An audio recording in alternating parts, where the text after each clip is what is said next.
ओ, तो body shoddy बनाई जा रही है। किसको इम्प्रेस करना है? देखो नियति, एक्सरसाइज जो है वो हमेशा दूसरों को इम्प्रेस करने के लिए नहीं होती है।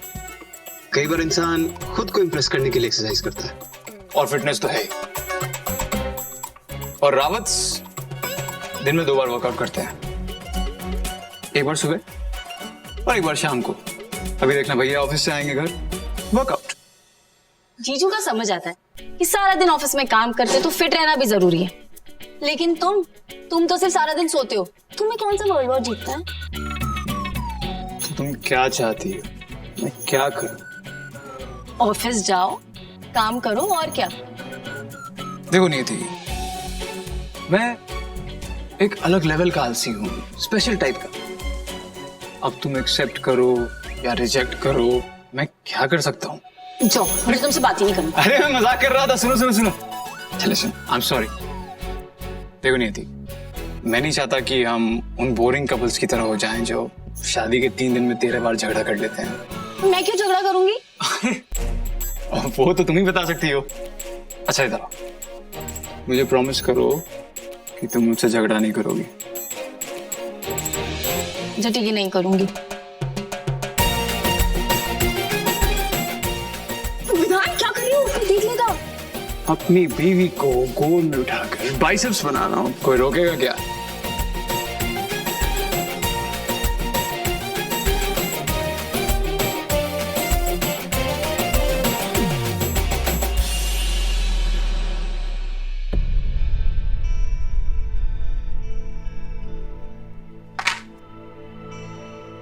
तुमने आज फिर खाना नहीं खाया? जब तुम्हें पता है मैं खाना नहीं खाता हूं तो फिर क्यों टिफिन भेजती हो? तुम्हारी चिंता होती है इसलिए भेजती हूँ, और तुम्हारी दुश्मनी तो मुझसे है ना। खाने से क्यों अपना गुस्सा निकाल रहे हो? अन्न का अपमान नहीं करना चाहिए। अगर अन्न की इतनी चिंता है तो मत भेजो ना खाना, और मेरी चिंता करनी छोड़ दो। मैं अपना ध्यान खुद रख सकता हूँ। रख सकते होगे, लेकिन मैं तुम्हारी पत्नी हूँ और तुम्हारा ख्याल रखना मेरा अधिकार है। इससे मुझे कोई नहीं रोक सकता, तुम भी नहीं।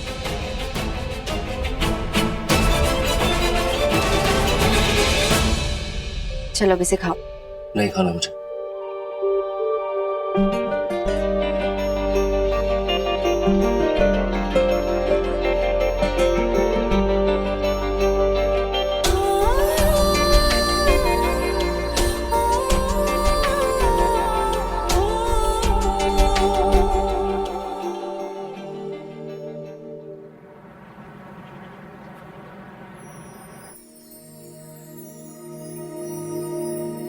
बड़ी बहू रानी, जब सुयश बाबा भोजन करते ही नहीं तो आप फिर टिफिन क्यों भेजती हो उन्हें? कब तक नहीं खाएंगे महाराज जी? कभी ना कभी तो खाएंगे ही। बस इसी उम्मीद से भेजती हूँ। जी।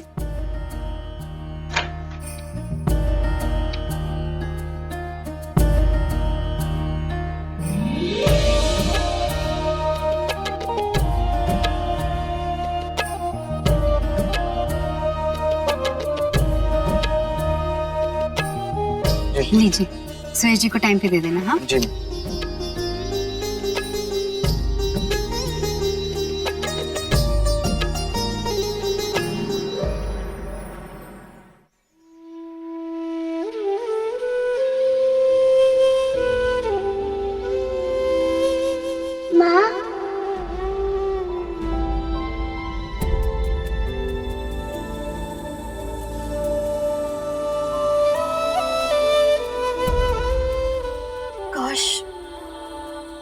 कि तुम्हें देखना सचमुच में इतना आसान होता सुयश बेटा। काश कि तुम मुझे रोज माँ कहकर बुलाते। काश कि ये ख्वाबों की दुनिया जो इस लॉकेट में बंद है वो हमारे जिंदगी की हकीकत होती।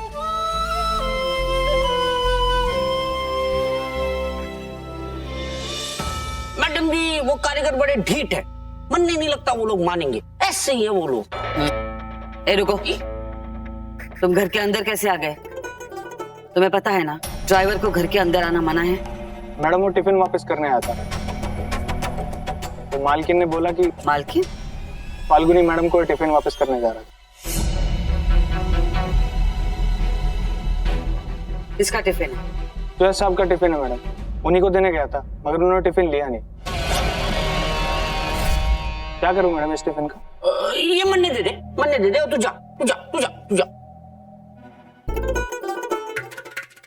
फाल्गुनी जी बहुत अच्छा खाना बनावे और मंगला का खाना खा खा के सूख गई हूं मैं। मैडम जी, मैं बोल रहा था कि मैं थोड़ा चख लूं कि सुयस बाबा ने क्यों ना खाया ये खाना।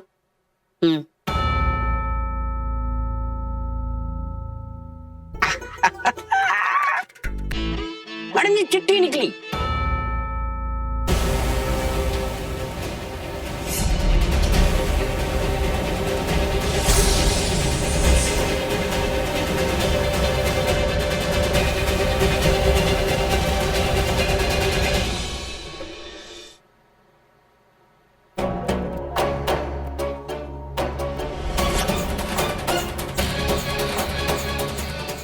शोम, कट गए बॉब जी। फाल्गुनी से कहना मुझसे कमरे में आके मिले। खाने के बाद क्यों? नहीं, अभी अभी अभी।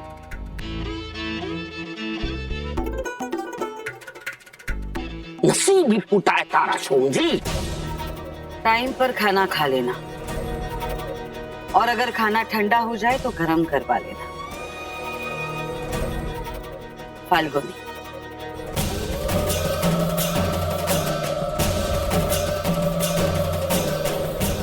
मेरी बहू ने मेरे बेटे के लिए इतने प्यार से खाना बनाया, और मेरा बेटा है कि बिना खाए टिफिन वापस भेज दिया।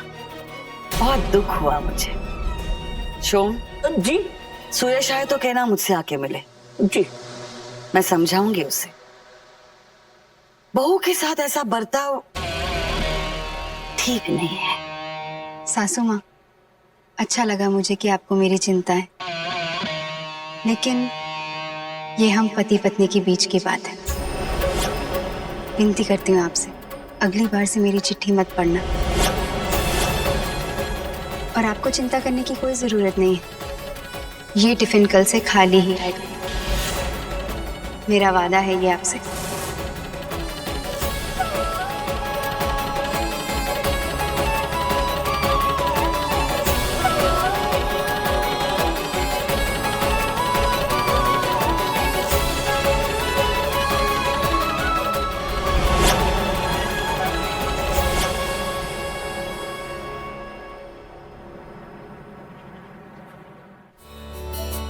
लाओ बड़ी बहू रानी, ये टिफिन में ड्राइवर को दे आता हूँ, वो ऑफिस ले जाएगा सुयस बाबा को देने के लिए। नहीं नहीं महाराज जी, आज टिफिन मैं खुद ऑफिस लेके जाऊंगी। क्या आप ऑफिस ले जाएंगी? जी हाँ।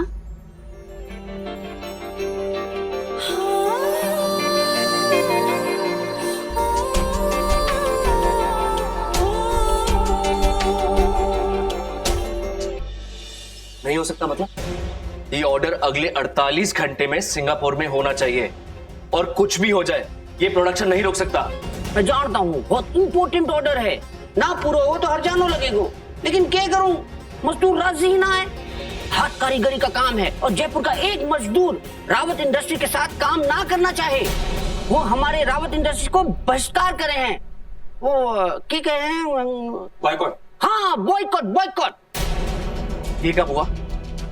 कोई मुझे कुछ बताएगा टाइम पे कि क्या हो रहा है? शुभंकर, हमारे तो इतने अच्छे रिलेशन है ना कारीगरों के साथ, क्या प्रॉब्लम क्या है? पैसों का प्रॉब्लम है या फीस का प्रॉब्लम है? राम जाने पैसों का मामला है कि क्या मामला है। बस मैं इतना जानूं कि वर्कर्स कहें कि वो मशीनों को हाथ ना लगाएंगे। पर शोम अंकल, कोई तो प्रॉब्लम होगी ना?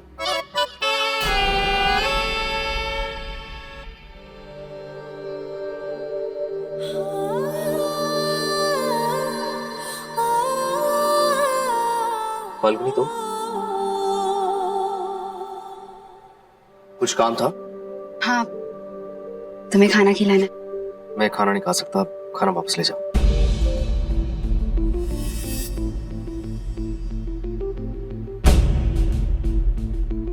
फाल्गुनी, खाना लाने के लिए थैंक यू।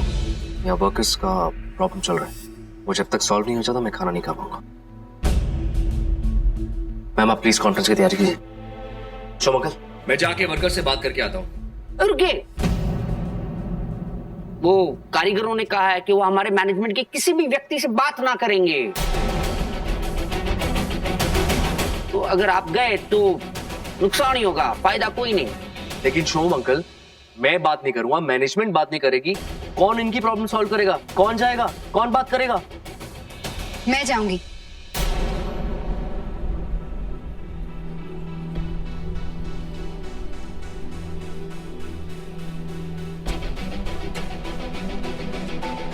तुम्हारी जिद है ना कि जब तक कारीगरों की प्रॉब्लम सॉल्व नहीं हो जाती तुम खाना नहीं खाओगे? हाँ कि ना? फाल्गुनी देखो। हाँ कि ना? हाँ। तो अगर मैं तुम्हारी ये प्रॉब्लम सॉल्व कर दूं तो तुम खाना खाओगे? हाँ कि ना? हाँ। फाल्गुनी जो कहती है कर देती है। तेजा जी को मनाना टेढ़ी खीर है, अगर कामयाब हो गई तो मैडम जी को बताना पड़ेगा। मैसेज कर देता हूँ, मैडम जी फाल्गुनी ऑफिस में है और वो तेजा जी को मनाने जा रही हैं।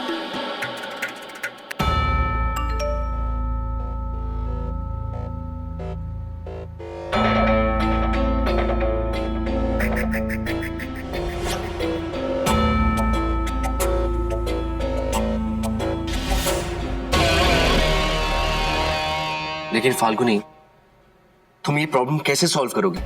तुम वर्कर्स को नहीं जानती, उनकी डिमांड्स को नहीं जानती। देखो, तुमसे नहीं हो पाएगा, तुम प्लीज घर चली जाओ। कोशिश तो करने दो। मैं यही मानती हूँ कि कोशिश करने वालों की कभी हार नहीं होती। मैं अपने हाथों से तुम्हारे लिए खाना लेके आई। इसके ठंडे होने से पहले तुम्हारा मसला ठंडा हो जाएगा। मेरा वादा है तुमसे।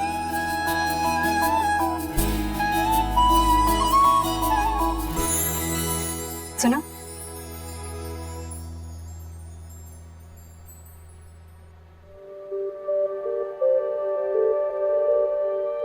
इतनी टेंशन मत लिया करो सुरेश राव।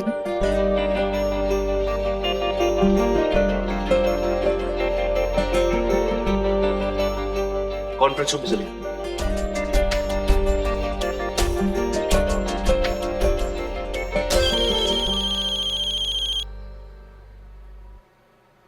हेलो, तुम वहाँ ऑफिस में क्या कर रही हो?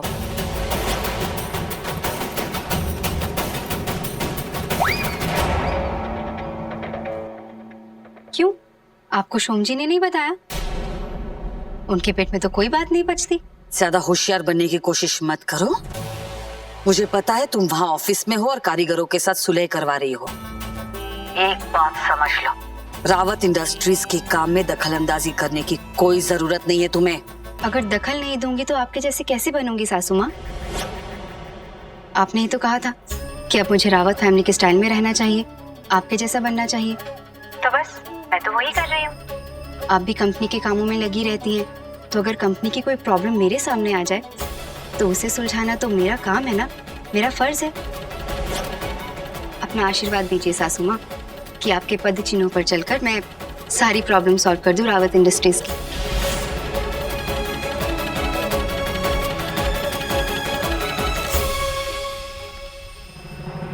क्या बात है, आपका चैनल तो बड़ा ही तेज है। अब खबरें इधर से उधर करते रहेंगे तो कारीगरों की प्रॉब्लम सॉल्व नहीं होगी, और प्रॉब्लम सॉल्व नहीं होगी तो आपके सुरेश बाबा आज भूखे रह जाएंगे।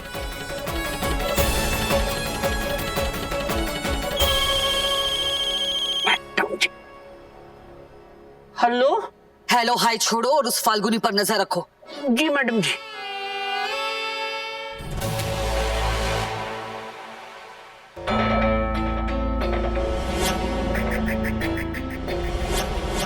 फाल्गुनी पुरोहित, रावत खानदान की बहू बनने के बाद तुम्हारे तो परी निकल आए। वाह, कोई बात नहीं, तुम्हारी कमजोर नस मुझे पता है,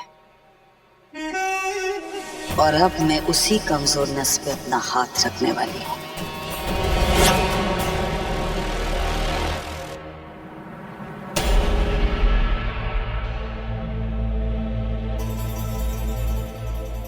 तेजा जी, ये फाल्गुनी हैं। ये रावत खानदान की बड़ी बहू हैं, आपसे कुछ कहना चाहती हैं। हमने आपसे कहा कि हमें मैनेजमेंट के किसी भी व्यक्ति से बात नहीं करनी। तभी तो मैं आई हूँ।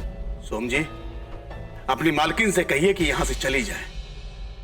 मैं ना तो मैनेजमेंट से हूँ और ना ही यहाँ मालकिन बनकर आई हूँ। मैं आप में से ही एक हूँ। आप हम में से एक हैं।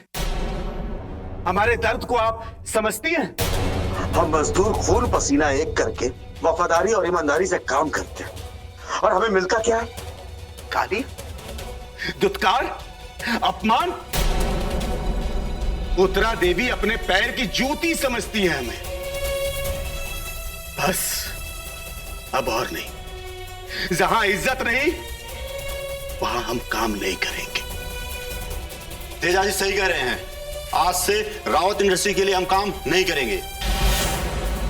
तेजा जी का अपमान हमारा अपमान है।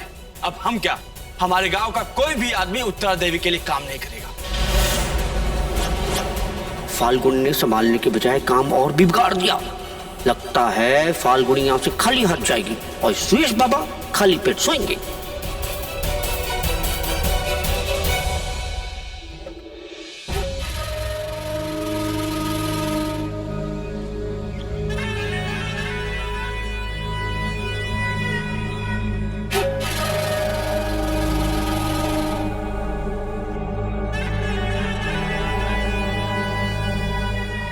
अब लग रही हो रावत खानदान की बहू। थैंक यू, पर इतने सारे गहने और कपड़ों की क्या जरूरत है? आपने शादी में मुझे ऑलरेडी इतना सब कुछ दे दिया था। तुम्हें ये सब कुछ ज्यादा लग रहा है बेटा? ये तो तुम्हारे एक हफ्ते का वार्डरोब है बेटा। मेरा तो मन कर रहा है मैं तुम पर सब कुछ न्यौछावर करूं। सच? झूठ बोल के मुझे क्या फायदा होगा? भगवान ने वैसे ही तुम्हें इतना खूबसूरत बनाया है। थोड़ी सच सवर लो, बिल्कुल राजकुमारी लगोगी। मैंने अपने डिजाइनर से बात कर ली है। वो तुम्हारी अपॉइंटमेंट लेगा और तुम्हारे लिए स्टाइल शीट बना देगा। तुम्हें जो चाहिए तुम उससे कहना और पैसे की चिंता बिल्कुल मत करना, ठीक है? पता ही नहीं आती, भगवान ने मुझे बेटी नहीं दी। मैं हमेशा सोचती अगर मेरी अपनी बेटी होती तो मैं क्या करती, उसके लिए ये करती वो करती। लेकिन अब तुम आ गई हो ना, मैं अपनी सारी हसरतें पूरी करूंगी। अब मेरा सब कुछ तुम्हारा। उत्तरा जी, ये क्या उत्तरा जी लगा के रखा है? कभी उत्तरा जी कहती हो, कभी आंटी जी कहती हो। सास हूं मैं तुम्हारी? नहीं, सास भी नहीं। अब मैं तुम्हारी माँ हूं। विधान मुझे मॉम कहता है, तुम भी मुझे मॉम कह के बुलाओ। जी जी मोम। चलो, ये सारे कपड़े ट्राई करो।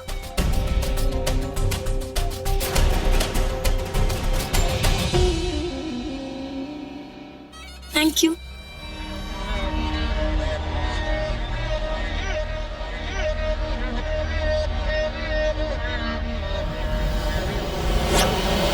शेर के मुंह को जब इंसान का खून लगता है ना, तो वो आदमखोर बन जाता है। और किसी गरीब को अमीरी की लत लग जाती है ना, तो वो कमजोर हो जाता है। तुम तो अच्छी मिट्टी की बनी हुई हो नियति। तुम्हें तो जैसा डालना चाहो वैसा डालूंगी मैं। बस बेटा होशियार रहना, क्योंकि पैसे की लत ड्रग्स की लत से भी ज्यादा खतरनाक होती है। तुम्हें भी ये लत लगेगी और तुम सब कुछ भूल जाओगी, यहां तक कि अपनी चीची मां को भी।